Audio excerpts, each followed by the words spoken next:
In the previous videos, we've dealt with whole numbers and also with single and double precision numbers.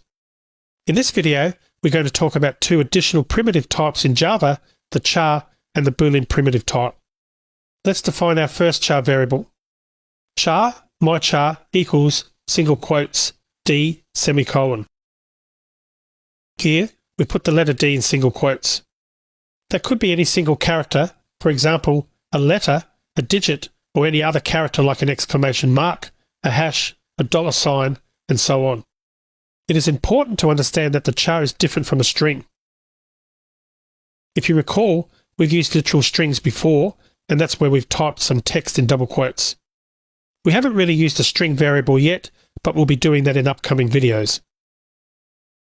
This table is a quick summary of the differences between the char and the string. So, the char data type is similar to the string in one sense that it allows you to store characters. But in the case of the char, you can store only a single character and the string supports many. The char's literal value is declared in single quotes, while a string uses double quotes, as stated in the previous slide. So let's go back and try and add a second character, like another D, inside the single quotes. You can see there, unclosed character literal, which means too many characters were found.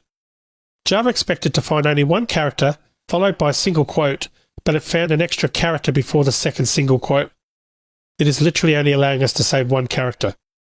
Let's go back and delete that to make it valid.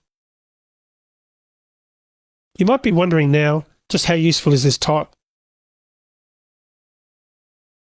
Why would you want to use a variable that only allows you to store one character? One example might be to store the last key pressed by a user in a game.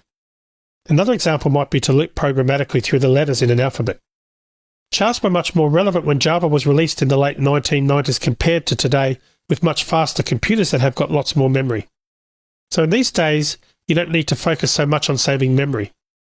For now, keep in mind that if you're going to be using a char, you can literally only store a single character in a single char variable. Now you might be looking at that and thinking, okay, I can only save one character, so therefore it must only occupy a single byte in memory. Well, it turns out in terms of storage, that's not the case. A char occupies 2 bytes of memory, or 16 bits, and thus has a width of 16. The reason it's not just a single byte is that a char is stored as a 2-byte number similar to the short. This number gets mapped to a single character by Java. So, when you print a char, you will see the mapped character and not the representative number. And you can use single quotes and a character literal to assign a value to a char, which is much simpler than looking up the representative number. Imagine if this mapping wasn't done by Java and you had to go and look up the value in some lookup table each time you wanted to set or get a char. How tedious would that be? But in some instances, characters aren't represented on the keyboard, or you may have reason to use special characters in other languages. To do this, Java supports a Unicode value for characters, which you can use to set a char value. Unicode is an international encoding standard for use with different languages and scripts by which each letter, digit, or symbol is assigned a unique numeric value that applies across different platforms and programs. In the English alphabet, we've got the letters are through Z, meaning only 26 characters are needed in total to represent the entire English alphabet. But other languages need more characters, and often a lot more. Unicode allows us to represent these languages. The way it works is that by using a combination of the 2 bytes that a char takes up in memory, it can represent any one of 65,535 different types of characters. Let's swing over to the browser and look at a website called unicodetable.com. Here, we can see there that we've got a lot of symbols on the screen, and if we scroll down, you can see there's lots of different symbols, and these are all Unicode characters. And you can see there are pages and pages of characters, and as I'm scrolling down, that's actually generating more. So I'll go back up to the top again, just to the first letters there. Let's find the Unicode value for the capital letter D. There are actually 3 ways to get the value, and we'll walk through all 3. The easiest way to get the value is to hover our mouse over the letter or symbol we're interested in. A small pop-up will appear with 2 values. The first value, that starts with U+, has the Unicode value after the U+, so we are interested in the value 0044. The second way is to click the character. Here I'll click capital D, and now you can see a very large pop-up. Here you can see the label Unicode number, and the value next to it, again this shows U plus 0044, so the Unicode value is 0044. Finally, if you like doing math, you can use the column and row headers to derive the value. For the capital letter D, the row header is 0040 and the column header is 4. You can add these numbers together, or another way to think of it, just replace the last 0 in the row header value, in this case 0040 with the column header value, which for this D is 4. Either way, it results in 0044. Now that we have the code, how do we use it in Java? We'll put the single quotes as we did before, but this time, because we're putting in a Unicode character, we need to put a \u in those 4 digits. You remember from the chart that it showed you, but in Java, the syntax is \u. char my Unicode equals single quotes \u0044 semicolon. Now you can see we've got D printed out there. Whether you use the literal character D or the Unicode representation \u0044, you've stored a number representing the letter D in the myUnicode variable. The Unicode value is one way to represent a number. Let's pull up that chart again and we'll go back and hover over the capital letter D. Here, what I want you to notice is the second half of this pop-up, DEC68. This stands for the decimal number 68. It turns out the integer 68 is another representation for the character D. What does this mean in Java? Well, it means you can assign a numeric literal to a char variable, which we'll do now. We'll assign the literal value 68 to a char variable. Char my decimal code equals 68 semicolon. And you can see this also prints out the character D. There are 3 ways to assign a value to a char. Each of these methods represents storing the letter, capital D, in memory. So we've seen that we can assign the actual character D in single quotes. We can assign a Unicode value using the \u notation, and we can even assign an integer value as we've shown. Let's do the same thing for another character, but this time we'll make it a challenge for you. Create 3 char variables to store the character for the question mark symbol. My simple char should be assigned the literal question mark character.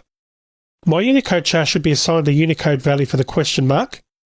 My decimal char should be assigned the decimal value for the question mark. Print all 3 variables in one statement that starts with the label my values are. Hint, use the chart at www.unicode-table.com. Okay, so pause the video now and give that a try. When you've completed that challenge or get stuck, come back and we'll walk through it together. So, how'd you do on that challenge? Let's go back to that chart at www.unicode-table.com and find the question mark character. In case you are looking for it, it is above the capital letter O. Once we find it, we'll just hover our mouse over it and we'll get that pop-up which gives us the 2 bits of information we need to complete the challenge, the Unicode value which is U plus 003F and the decimal value which is decimal value 63. So now let's write some code. First, the challenge said to set up a char named mySimpleChar and assign it the literal value for a question mark symbol, so we'll do that.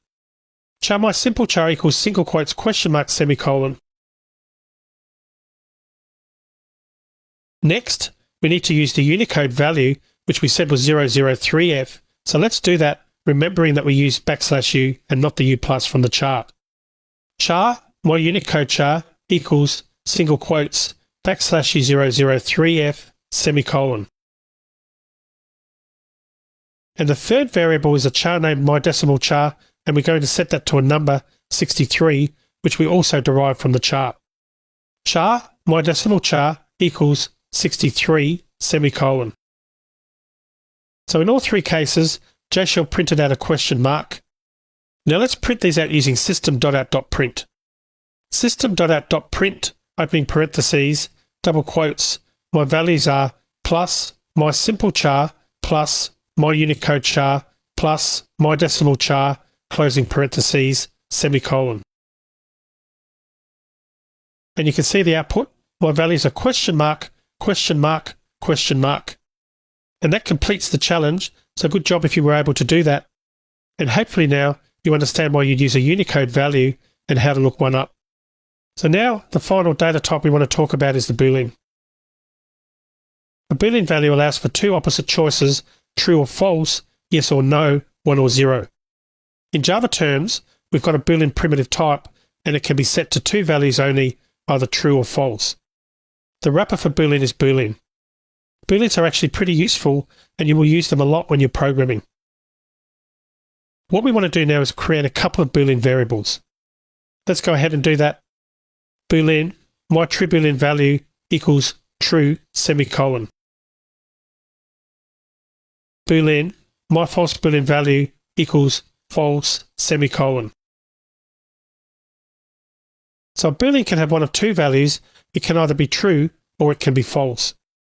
So what would be a practical example of using a Boolean in a program? Well, let's just say you wanted to know whether a particular customer was over the age of 21 or not. We might create a Boolean like this. Boolean is customer over 21 equals true, semicolon. You can see what we've done there. The variable name is a question. Is the customer over 21? And we've assigned the value of true to that, meaning that in this particular case, the customer is over 21. Developers will often use the word is as a prefix for a Boolean variable name. This creates a name that seems to ask a question, which makes reading the code more intuitive. But other prefixes can be just as valid. Here are some example Boolean variable names, such as is married and has children, that clearly define what condition is being tested. As we get more familiar with Java, we'll continue to look at both common and best practices for naming variables, classes, and methods. In terms of the Boolean, you'll see practical applications for this primitive type once we start tackling conditional logic.